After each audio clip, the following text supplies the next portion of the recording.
Yo, what's good YouTube? It's boardzy, and this is going to be a summer 2023 made mouse update. Whenever I stream, and just in general, one of the most common questions I get asked is my main mouse. I don't feel like I really gatekeep my main mouse. I'm pretty open about it. In my recent tier list, I mentioned my main mice, but I guess alas, here is a full video about my main mice. Is it the VGN Dragonfly F1 Pro Max? Is it the Zaupin Z1 Pro? Is it the GPX?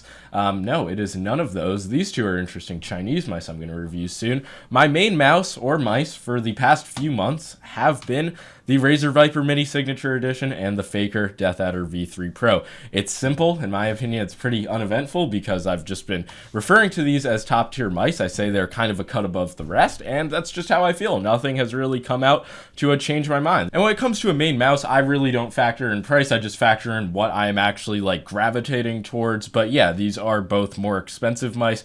DeathAdder V3 Pro, this is obviously the Faker edition, which costs another $20 compared to the standard $150. And yeah, it's not necessarily going to be worth it, but whenever companies like Razer, Logitech release updated colorways of their flagship models with updated tooling, the mice just always feel better. It may be like 5% better built, but it's just something that you can notice in the hand, or at least it's a trend that I have noticed. But if you are on a budget, you can get the DeathAdder V3 wired for only $70 if you don't mind the wire. And with the Viper Mini Signature Edition, this is just an extremely scarce mouse. Razer just simply does not produce enough of them to meet the demand. It is not worth paying like $400 plus for aftermarket. Probably not even worth paying $300 to begin with, since they have a Viper Mini supposedly coming out this summer. But even with all that said, in my unit even having some like button quality issues, this is still the small mouse that I prefer the most. It has 8,000 hertz pulling rate, which really only works in games like Valorant and Overwatch. Even in Kovacs, 4,000 hertz is the most optimal pulling rate I've tested. But yeah, there are tons of small mice on the market. Let me just think. X2 Mini, Atlantis Mini, Ninjutsu Sora, VGN Dragonfly F1 Pro Max, G-Wolves HTX.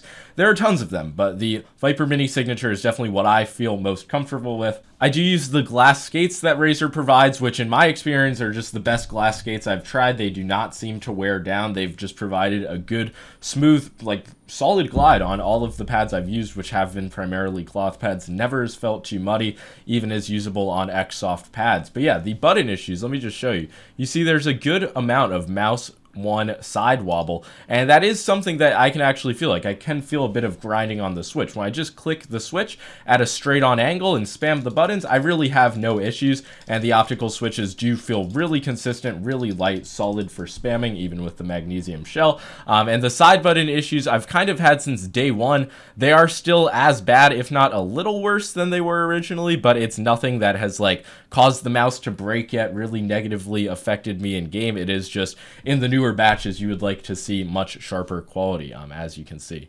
Good amount of wobble. But yeah, I'm not gonna lie, even with this not being the technically lightest mouse on the market, it just feels balanced extremely well. Just my favorite mouse to use for fingertip, and the tech and performance definitely is a big factor of that, which is why my main mouse hasn't really changed too much recently, because unless something coming out is going to be legitimately better than one of these mice, it's likely just not going to become my main.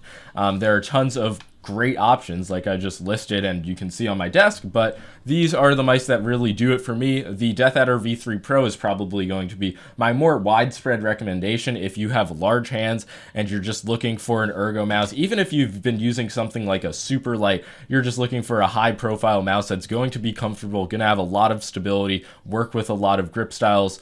I would say that's the DeathAdder V3 Pro. Some of the best side buttons I've felt on any mouse. The buttons, I don't have an issue with them feeling too mushy or any issues that came up with using this mouse over time. No issues with the shell, and it's not the lightest mouse at like 63 grams. For the size, I would say the weight ratio is very good, but yeah, this isn't a mouse that's like chasing literally the lowest weight possible, but it is still one of my favorite mice. So I don't know if a lighter mouse is going to be the answer. I don't know what is really going to take this out as my main gaming mouse, because ever since I put my hands on it, I have enjoyed it a lot.